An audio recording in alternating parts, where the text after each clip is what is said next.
మన నియోజకవర్గంలో కూటమికి చెందిన శాసనసభ్యులు ఉన్నారు. కొన్ని విషయాల్లో అధికారులు దురుసుగా ప్రవర్తిస్తున్నారని నా దృష్టికి వచ్చింది. నేను కొంత డైరెక్షన్ వేదికమైన నా పెద్దలకి ఇచ్చాను.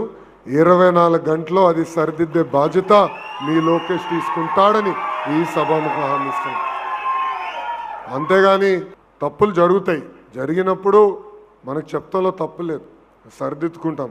అలా అని ఒక తప్పు జరిగితే దొంగ కేసులు పెడితే మటుకు ఇక్కడ ఊరుకునేదానికి మీ లోకేష్ సిద్ధంగా లేడని ఈ సభాముఖంగా చెప్తున్నా. మంత్రి గారితో మాట్లాడాను, జోనల్ కోఆర్డినేటర్ గారితో కూడా మాట్లాడా. ఇది బాధ్యతగా వాళ్ళు తీసుకుంటారు. నిన్న మొన్న జరిగిన కొన్ని విషయాలు నా దృష్టికి తీసుకొచ్చారు. 24 గంటలు నేను వాళ్ళకి సమయం ఇచ్చా. వాళ్ళు ఒకవేళ చేయలేకపోతే నా దృష్టికి తీసుకురమ్మని అవసరమైతే డీజీపీ గారిని కూడా ఇక్కడ పంపిస్తాను. మొమ్మాటలు నగలేవు. ఎందుకంటే కార్యకర్తలు కాపాడుకోవాల్సిన బాధ్యత నా పైన ఉందని ఈ సభాముఖంగా కార్యకర్తలందరికీ నేను తెలియజేస్తున్నా. ఇంతకాదు, త్వరలో కూడా నియోజకవర్గానికి అందరికీ ఆమోద్యమైన ఇన్ఛార్జిని కూడా మేము వేస్తాము. దాంట్లో ఎలాంటి సందేహం లేదు. మన పని మనం చేసుకుంటూ వెళ్ళాలి. ఇన్ఛార్జ్ కూడా వేస్తాం. సో మీకు ఎలాంటి డౌట్ అవసరం లేదు. వేరే పార్టీ ఉంది కనుక ఇన్ఛార్జ్ లేవని ఆ డౌట్ అవసరం లేదు. మన పార్టీ మందే, మన పార్టీ సిద్ధాంతాల మంది, మనం కలిసికట్టుగా ముందరికెళ్ళాలి.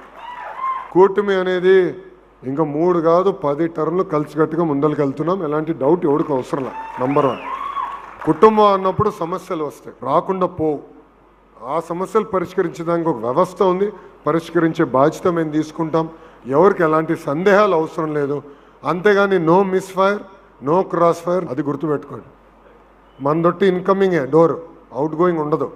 ఎవడు బయటికి వెళ్ళేదానికి లేదబ్బా, అందరిని కట్టేసి లోపలేసా, కలిసికట్టుగా పనిచేయాలి, మన సమస్యలు మనమే పరిష్కరించుకోవాలి.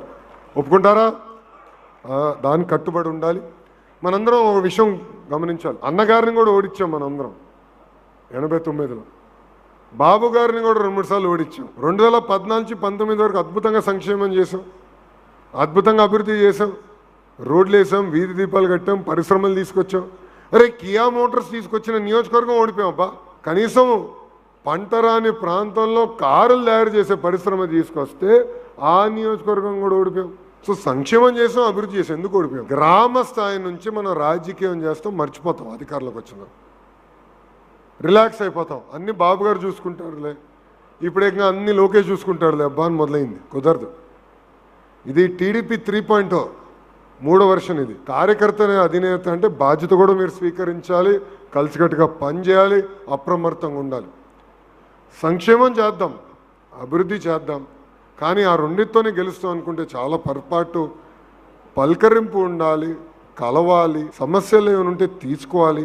దేవుడు కూడా అన్ని సమస్యలు తీర్చలేడు, అన్ని కోరికలు తీర్చలేడు, అన్ని సమస్యలు పరిష్కరించలేడు. కానీ ప్రయత్నించాల్సిన బాధ్యత ఇక్కడ ఉన్న మనందరిపైన ఉంది. మీ అందరు తెలుసు, 1985 తర్వాత గెలవని నియోజకవర్గంలో మీ లోకేష్ పోటీ చేశాడు. 5200 ఓట్లతో ఓడిపోయాడు. నేను ఓడిపోయా. కరెక్ట్గా 5 సంవత్సరాలు నేను కష్టపడ్డా, ప్రతి గడప తొక్కా. ప్రజలతో ఒక బంధం ఏర్పడింది, నాయకులతో ఒక బంధం ఏర్పడింది. కేవలం మండల పార్టీ అధ్యక్షులు కాదు, క్లస్టర్ యూనిట్లో కాదు, బూత్లో ఉన్న నాయకులు, గ్రామంలో వార్డులో ఉన్న నాయకులతో బంధం ఏర్పడింది. వాళ్ళ ద్వారా ప్రజలతో ఒక బంధం ఏర్పడింది. సో ఈరోజు ఎవరు వచ్చినా ఆ బంధం మటుకు తెంపలేడు. అలాంటి బంధం ఏర్పాటు చేసుకుని అదేవిధంగా ఇక్కడ ఉన్న మీరు అందరూ కూడా ఆ బంధం ఏర్పాటు లేదని నేను అన్నట్లా. మీరు ఈరోజు ఈ స్థాయికి వచ్చారంటే ప్రజల ఆశీస్సులతో, దేవుడు ఆశీస్సులతో మనందరూ ఇక్కడికి వచ్చాం. దాంట్లో ఎలాంటి సందేహం లేదు. కానీ అధికారంలోకి వచ్చిన తర్వాత ఎవరికైనా కానీ కొంత అహంకారం వచ్చేదానికి ఛాన్సెస్ ఉంటాయి. అహంకారం వీడాలి. మనం చూసాం 151 11 అయింది. దానికి కారణం అహంకారం. దానికి కారణం నేనే రాజు నేనే మంత్రి అనుకున్న భావన. అది మనకు వద్దు. అది వీడాలి, కలిసికట్టుగా పనిచేయాలి, ప్రజలకు అందుబాటులో ఉండాలి. ఈరోజు మండల పార్టీ అధ్యక్షులు ఉంటే క్లస్టర్ యూనిట్, క్లస్టర్ ఇన్ఛార్జెస్తో కలవాలి, క్లస్టర్ వాళ్ళు బూత్ వాళ్ళని కలవాలి, బూత్ వాళ్ళు ప్రజల్ని కలవాలి. కంపల్సరీ కూర్చోవాలి, మాట్లాడుకోవాలి. ఇప్పుడు కార్యాచరణ వేస్తున్నాం. నేను ఎప్పుడు మిమ్మల్ని కలిసి అన్నా ఇంకో రోడ్ వేయండి, అన్నా ఇంకో 10 పెన్షన్లు ఇవ్వండి, చేస్తాం. దాంట్లో సందేహం లేదు, చేయాల్సింది కూడా ఉంది. కానీ పార్టీ బలోపేతం గురించి ఆలోచించాలి. ప్రజలకు ఎట్లా దగ్గర అవ్వాలో మనం ఆలోచించాలి. సంక్షేమం చేస్తే ఓట్లు పడతాయి, సంక్షేమ రూపంలో ఓట్లు పడతాయి అనుకుంటే చాలా ప్రమాదం. అది టీఎంసీ కూడా సంక్షేమం చేసి ఓడిపోయింది, గుర్తుపెట్టుకోండి. డిఎంకే అద్భుతంగా వాళ్ళ రాష్ట్రాన్ని అభివృద్ధి చేశారు, పరిశ్రమలు అద్భుతంగా తీసుకొచ్చారు, ఓడిపోయారు. కారణం ఒకటే, ప్రజలతో బంధం తెగిపోతే ఎంత సంక్షేమం చేసినా ఎంత అభివృద్ధి చేసినా మనం ఫెయిల్ అవుతాం.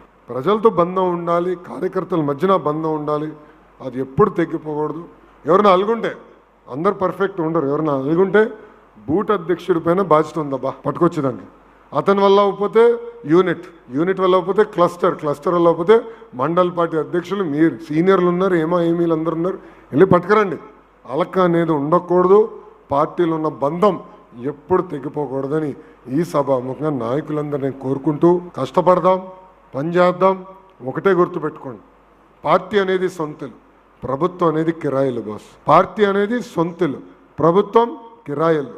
ఇది మర్చిపోద్దండి. చివరికి అందరం వచ్చేది ఒక దేవాలయానికి, తెలుగుదేశం పార్టీ ఆఫీస్కి.